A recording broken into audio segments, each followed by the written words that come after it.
প্রস্তুত হয়ে যায়।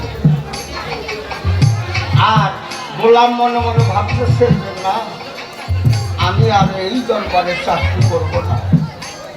একটু অনিত্য চাকরি চাওয়ার সঙ্গে সঙ্গে বাবা চুপ করে বসে গেল। গোলামের মুখের দিকে চাকরিও দেখলেন না। ভক্তের মনে কি আশা, আমি আর এই দরবারে চাকরি করব না। যাত্রী বসকা বাড়িটা বাহির বাড়ি দাঁড়িয়ে আল্লাহর কাছে আর্জি জানিয়েছে ভক্ত যে আল্লাহ, আমি বড় পীরের 18 বছর গোলামি করেছি, একটি পয়সা মাইনা পাইনি, আজকে তুমি আমার মাইনাটা দিয়ে দাও। মাইনাটা কি? আমার 18 বছর গোলামের বিনিময়ে হযরত বড় পীরের দরবারটা পুরে ছাই করে দাও। ছোট চাকর বলতে দেরি হয়েছে, আর আগুন লাগতে দেরি হয় নাই।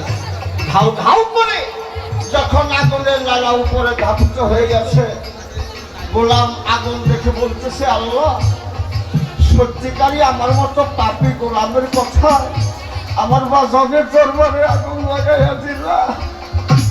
তাই যদি হয়ে থাকে আগুনটা নিভিয়ে দাও দেখি। গোলাম বলতে দেরি হয়েছে, আগুন নিভতে দেরি হয় নাই। তখন গাছটি বসকে ভালাইয়া দিয়ে বাজানের দপ্তরে চরণ মুবারকে পড়ে কাটতেছে আর বলতেছে, বাবা আপনি যে অনেক পূর্বেই আমাকে অনিত্য চাকরি দিয়ে রেখেছেন, এইটা আমার জানা ছিল না, আমাকে আল্লাহর হস্তে ক্ষমা করে দিন।